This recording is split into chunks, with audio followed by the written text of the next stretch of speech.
Imagine waking up in an abandoned hospital with no memory of how you got there. The halls are dark, the air smells like decay, and you're not alone. This is what happened to Detective Sarah Chen, and what she discovered inside will haunt you forever. It all started when Sarah was investigating a series of disappearances in the small town of Ashford. 5 people had vanished in 2 weeks. No bodies, no witnesses, just empty homes and unanswered questions. The only clue was a pattern. Every missing person had visited the old Ashford Medical Center days before they disappeared. The hospital had been shut down 3 years ago after a mysterious outbreak. The official story said it was contaminated and too dangerous to enter, but Sarah didn't believe in official stories. She believed in evidence. Late one night, Sarah broke into the hospital through a basement window. Her flashlight revealed long corridors filled with abandoned gurneys and overturned medical equipment. The silence was unnatural. No sounds of wind, no creaking floors. Just her breathing and her footsteps echoing in the darkness. As she explored the first floor,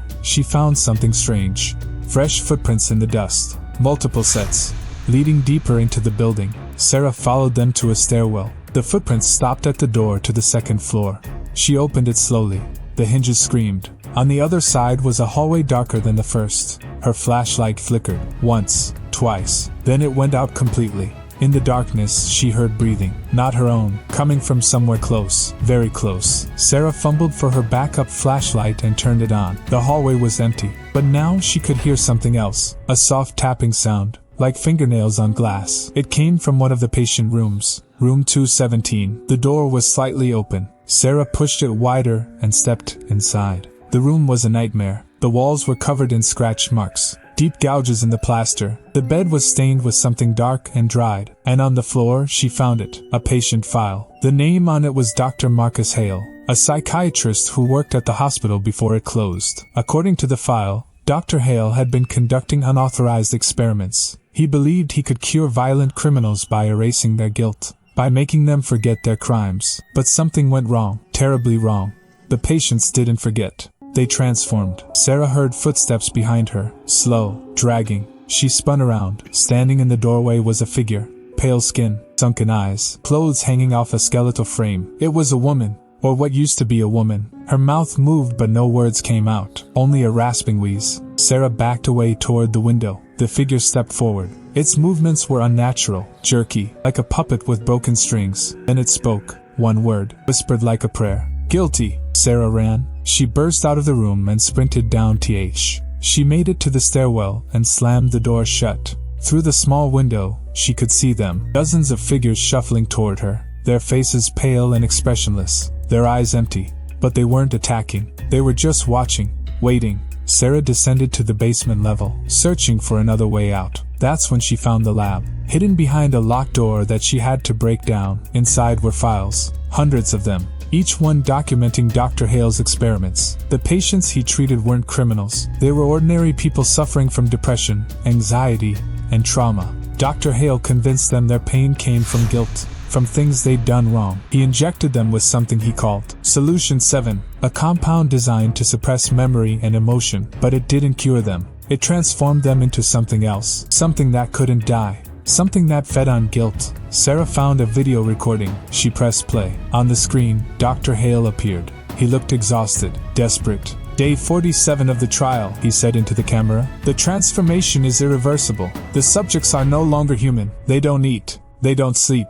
They just exist. And they're drawn to guilt like moths to flame. Anyone who feels remorse, anyone carrying shame, they can sense it. And they won't stop until the recording cut off. Static filled the screen. Sarah's hands were shaking. She understood now. The missing people weren't taken. They came here willingly, drawn by their own guilt, and they never left. Suddenly, the lights in the lab flickered on, all of them, bright fluorescent bulbs humming to life. Sarah squinted against the sudden brightness. Then she saw him, Dr. Hale, standing in the corner of the room. But he wasn't one of them. He looked normal, human, alive. Detective Chen, he said calmly. I've been waiting for you. Sarah drew her gun. Stay back. You're under arrest for kidnapping and murder. Dr. Hale smiled sadly. Murder? No, detective. I saved them. I freed them from their guilt, from their pain. He stepped closer. Sarah's finger tightened on the trigger. They're not dead, detective. They're purified. No more suffering. No more regret, just peace. Sarah shook her head. That's not peace, that's hell. Dr. Hale's smile faded. Is it? Tell me, detective,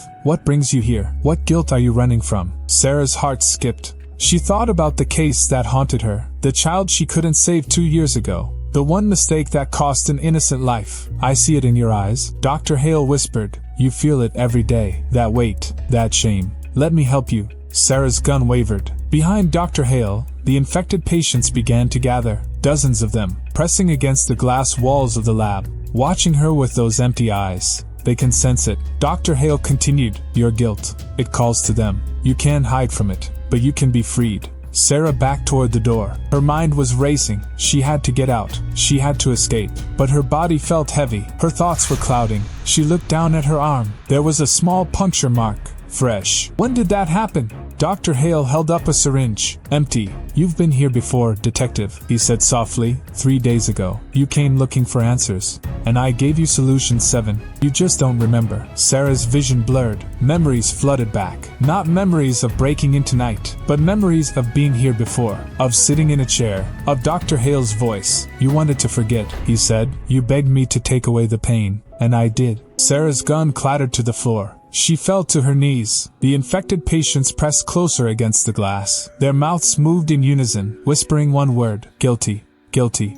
Guilty. Sarah looked up at Dr. Hale, tears streaming down her face. What did you do to me? Dr. Hale knelt beside her. I gave you what you wanted. Peace. But your guilt was too strong. It brought you back. Again and again. You've been here 7 times, detective. Each time you investigate. Each time you discover the truth, and each time you forget. He stood up and walked toward the door. This is your home now, with all the others who couldn't let go. The glass walls shattered. The infected patients poured into the lab. They surrounded Sarah, not attacking, just standing there, watching, waiting. Sarah tried to move, but her body wouldn't respond. The transformation was beginning. She could feel it. Her memories fading, her emotions dulling. The guilt that had consumed her for 2 years was disappearing, and something else was taking its place. Emptiness. Weeks later, a new detective arrived at Ashford Medical Center, a young officer investigating the disappearance of Detective Sarah Chen. He broke into the hospital through the same basement window. He followed the same path. He found the same files, and in the lab, he found them. Dozens of figures, standing perfectly still in the darkness. Their pale faces turned toward him. One of them stepped forward.